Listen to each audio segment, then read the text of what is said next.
People get it twisted. They think that it's about, oh, you're talented and gifted, you were born with this thing, or you weren't born with this thing, therefore you can't do the thing. And it's like, it's so crazy to me, because there's this chasm that you have to meet between like archive, simply doing the thing, archive. And the archive can be, my name is PHONZZ. I'm a designer, thinker, rapper. Bigger than rap, it's music. I just do a lot of stuff. I make things, that's what I say. But welcome to my channel. Subscribe, like, comment, hit that notification bell. But let's get back to it. Practice. Let's say you're learning piano. The archive can be the amount of days that you spent learning how to play a certain type of style. You've archived days of learning how to play jazz music. And then those days also equal out to consistency. I guess it's not a great analogy. Let's say you're a musician, a rapper in this case, and you make a lot of songs and you build this archive. You prove that you've done it, proof of work. And then the consistency comes into play through the proof of work. And now we're getting somewhere. But it all starts at just doing the thing, and people lean on this whole idea of like being talented, being gifted. Therefore, I'm so good that people are gonna see the thing that I do. And I've done this thing for so long that I can fucking tell you right now, having a mysterious Instagram of 7 posts will not clear the gap for you. A lot of these artists, a lot of these creators, a lot of these people that are high up the food chain as far as their industry or field goes, they're able to do that because they have enough money to leverage against whatever platform they're on in order to get above the crowd. Now, that's not always true in every case, but for a lot of people it is. For a lot of people it is. I wanted to make this video because my homie Jay released a project called Slow Money Don't Mean No Money. Really dope project. The cover is actually it's an x-ray of his shoulder. He broke his shoulder a while back, being very unathletic. I'll let him tell the story maybe one day. But I mean, we had a conversation. I was like, bro, that'd be a great album cover.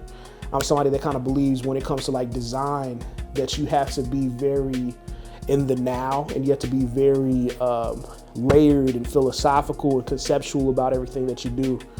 If it's on the nose, if it feels on the nose, it's wrong. Sue me, but that's my approach. It's wrong if you're looking at it from the fact of trying to portray exactly what the idea is. If you want to make good artwork, don't do that. I started off this video with this idea of archive and consistency versus talent and being gifted or whatever of those things. And I'm kind of like exploring this idea of like, what is slow money? Don't mean no money when we say this, and that to me, that's like one of the foundational concepts of the overarching concept. I think next to that, when you kind of look down the road past archive and consistency, you're probably going to see something that looks like community and intentionality, your synergy. It all plays a part. It might seem very abstract at first, but it's so important to lean on your community. Anybody that you have, a lot of people, you almost have to let go of yourself and let go of expectations on what you thought the journey would look like. As soon as you let go of the expectations and trying to see through the fail points so you can avoid them, the more you'll meet yourself at the failures that are inevitable and be able to move further along the journey. So community and intentionality means, building with people that are around you. It doesn't matter if it's your mom, your sister, your dad, your uncle, your aunt, your friend that's, not even in the world that you're in. It doesn't matter if it's a random stranger that you meet at a bingo night. Your community is people that you connect with. The community is people that you're friends with that believe in the thing that you're trying to build. And then from there you run. And from there you find intentionality, because there's a way to help everybody through, no matter where they exist at, you can find a way to bridge the gap. Sometimes things aren't going to look exactly how you want them to look, and that's when community comes into play. Unless you have the funds, like my last point, to jump over the gap. Most people don't. So that's why you're probably watching this video. It also really comes down to being scrappy with the ideas and the resources. The more scrappy you are, the further along you get. And it's better overall for your pockets and your brand, because in my opinion, I'm somebody that's a very resourceful creator, somebody that really likes to build with like what's around me. I've gotten to a point myself where I feel like I've invested in so much shit that it's like, okay, maybe it's not about the quality of these gadgets. It's not about the quality of the camera. It's not about the quality of, you know, how fast the computer is. Maybe the computer is where you need to be for the moment so you can make videos at the level that work for you. Because you can always master, something for where you're at if there's a glass ceiling, and find a way to creatively work around it. But a lot of us, we get stuck in like the capitalistic vortex, and we want to keep buying things. We want to keep investing in things before learning to like work with and love the things that we actually have in front of us. And intentionality meets community is another concept I feel like that's baked in to slow money don't mean no money. Meet yourself where you need to, you know, whatever works best for you, do that thing. Give yourself grace when it comes to the creative process. But if there's anything you take from this, you simply have to start. Disable the excuse part of your brain and simply do the thing. Now, I'm guilty of making excuses, but in other areas, whether it's like my freelance career, turning in, you know, to the marketing world and doing more like, you know, strategy related things, I've really learned to let go of this idea of thinking about the thing, because you're not going to think it into perfection.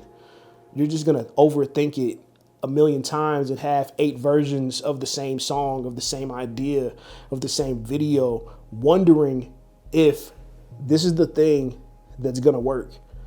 And honestly, a lot of times the thing that you work on just the right amount of time without too much bias or opinion on how good it is works, and you finally break through.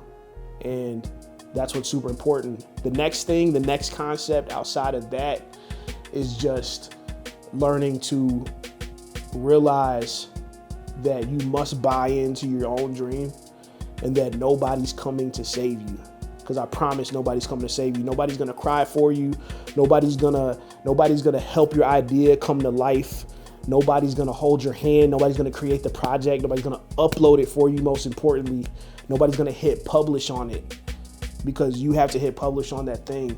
It's just like, but you have to first let go of any bias, any judgment of the thing that you're creating, because it can only become as good as it can be when you're holding it internally. Once you let it out to the world, you can see if people like it. You can see that, okay, no matter how much I promote this thing, I have to release the next thing so people know that I do this thing. Once they know that you do this thing, you can look at the breadth of data that you get from it, if you want to look at it through that kind of like lens, and you can kind of see if it's working or not. And once you see if it's working based on whatever you want to look at, then you'll know if you need to keep doing the thing. But before any of that, you have to hit publish. You have to do the thing.